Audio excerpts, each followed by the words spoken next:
आज 12वीं और 10वीं का रिज़ल्ट जारी हुआ है और छत्तीसगढ़ में बहुत सारे बच्चे टॉप किए हैं और मैं आज ऐसे ही घर पे खड़ा हूँ। सन्यासी पारा है और कहते हैं कि कौन कहता है कि आसमान में सुराग नहीं होता, एक पत्थर तो तबीयत से उछालो यारो। मेरे साथ ऐसी 10वीं की टॉपर हैं और जिन्होंने अपना नाम रोशन किया है, साथ साथ में प्रदेश का नाम रोशन किया और स्कूल का नाम रोशन किया। सबसे पहले कांग्रेट बेटा आपको। Thank you so much. और आप जो तैयारी कर रही थी, सबसे पहले आपने कैसे तैयारी किया? मैं तैयारी तो पहले तो स्कूल में मतलब रोज़ क्लासेस में अटेंड करती थी और वो जो भी मुझे मतलब सिखाते थे मैं उसको अच्छे से अपने नोट्स में प्रिपेयर करके और उसी को रोज़ मैं प्रैक्टिस करती थी और जो भी क्वेश्चंस मुझे सॉल्व करने के लिए बोलते थे और मैं उसको मतलब रोज़ मैं उसको देखती थी ताकि वो मेरे दिमाग में मतलब फिट हो जाए एकदम अच्छे से।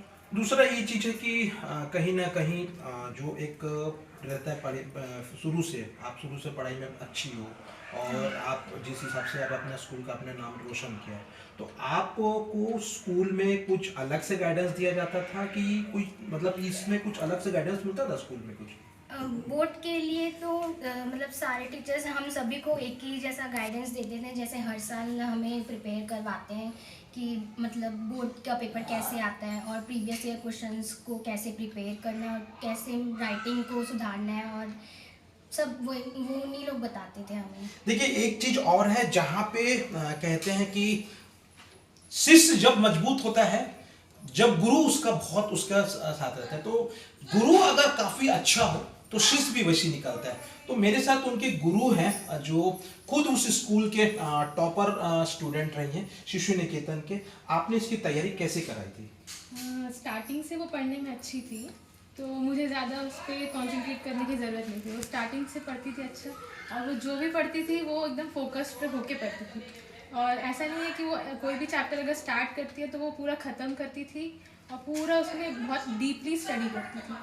ऐसा नहीं कि वो थोड़ा सा हो गया फिर नहीं पढ़ना है, ऐसा नहीं। और हमेशा से वो क्या करती थी, प्रैक्टिस बहुत इंपॉर्टेंट वो करती थी। देखिए, कहीं ना कहीं एक चीज़ है, जो 10वीं का रिजल्ट आया, 12वीं का रिजल्ट आया, लड़कियों ने टॉप मारा है। ऐसा क्यों है कि मतलब लड़कियां ही टॉप करती हैं? ऐसे तो मतलब ऐसा कुछ भी नहीं है, लेकिन बोलते हैं कि स्कूल में लड़के लोग भी उतना ही मतलब पढ़ते हैं जितना लड़कियां पढ़ते हैं, लेकिन सबका अलग अलग माइंडसेट होता है तो फिर जो जितना पढ़ते हैं उनका उतना मार्क्स। देखिए, एक सबसे बड़ी चीज़ है कि माँ जननी होती है। आज उनके साथ उनकी मम्मी है। आपकी बेटी ने आज छत्तीसगढ़ का नाम रोशन किया, साथ साथ में इस परिवार का नाम रोशन किया, आपका नाम रोशन किया। आप कैसे कैसे महसूस कर रहे हैं अभी?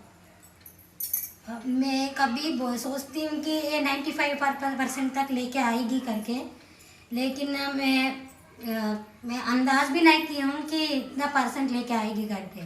क्या है, कभी मैं बोलती हूँ कि अच्छा से पढ़ ले, लेकिन ना इतना अच्छा से पढ़ाएगी मतलब पढ़ेगी करके मैं कभी नहीं सोची हूँ।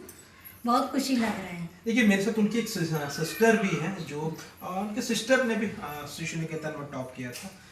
क्या गाइडलाइन देते थे आप? कहीं ना कहीं तो गुरु मंत्र देते होंगे अपनी छोटी बहन को। हाँ, मैं बस सिंपल यही बोलती थी उसको कि की पॉइंट्स ज़रूर याद रखें और वही ज़्यादा मतलब सभी पढ़ते हैं, सभी अच्छे से लिखते भी हैं, पर कुछ कुछ पॉइंट्स होते हैं कि वो हम लोग अगर फोकस करेंगे तो फिर उससे ज़्यादा हम लोग को मार्क्स मिल सकते हैं। और एक सबसे बड़ी चीज़ होता है ना कि एक परिवार में, एक पीढ़ी में 2025 में बच्ची ने किया और कहीं ना कहीं शिशु निकेतन का एक माहौल है। शिशु निकेतन के जितने बच्चे पढ़े सब शिशु निकेतन से और सबने टॉप किया। कोई स्कूल में टॉप किया, स्कूल के टॉपर हैं आज, और इनका एक ब्रदर है वो भी टॉप किया हुआ है। तो कहीं ना कहीं एक बोलते हैं कि टॉपर की जो फैमिली है ना, कि पढ़ाई का जो माहौल है वो माहौल बेस कैसा होता है, बेस मिलता है।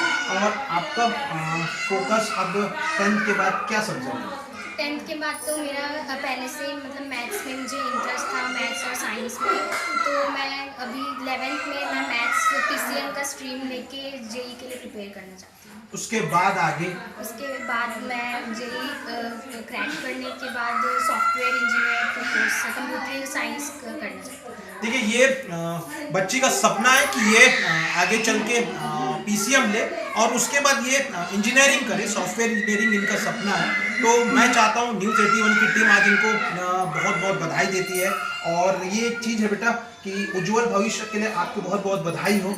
और कहीं ना कहीं स्कूल में जैसे टीचर्स है, कोई खास टीचर्स है जिन्होंने आपको स्पेशल गाइडलाइन किया था? वैसे तो मुझे सभी टीचर्स ने बहुत ज़्यादा मोटिवेट किया था, और सबसे ज़्यादा तो मुझे मतलब संस्कृत टीचर और क्लास टीचर मेरी जो बहुत मुझे हेल्प करती थी, और इंग्लिश टीचर लिटरेचर की, उन्होंने। नाम उनका बताएंगे टीचर्स का? क्लास टीचर का नाम हेमवर्षा मैम है, और शिरीन मैम इंग्लिश लिटरेचर। देखिए कहीं ना कहीं शिरीन मैम है जो इनको बहुत मदद करती थी, हेमवर्षा मैम जो उनको बहुत मदद करती थी। इनकी एक सिस्टर है, ये तो सिस्टर है लेकिन सिस्टर के साथ साथ ये इनकी गुरु भी है। तो कहीं ना कहीं ये देखा गया है कि जो टॉप आने में बहुत बड़ा इनका परिवार का भी माहौल था, कि शुरू से ऐसा परिवार का माहौल मिला था कि ये बच्ची ने आज टॉप किया है और छत्तीसगढ़ में नाम रोशन किया है। अब देखते हैं इनका सपना, जो सपना के जो पंख है वो कैसे धीरे धीरे उड़ान भरती है, और ये आने वाले समय पे एक टॉप लेवल पे जाके अपने करियर को बहुत अच्छी दिशा और दशा दे। कैमरामैन भीष्म यादव साहब, मैं विनोद खलील, न्यूज़ 81 के लिए। दरवाजा ला लो। हाँ।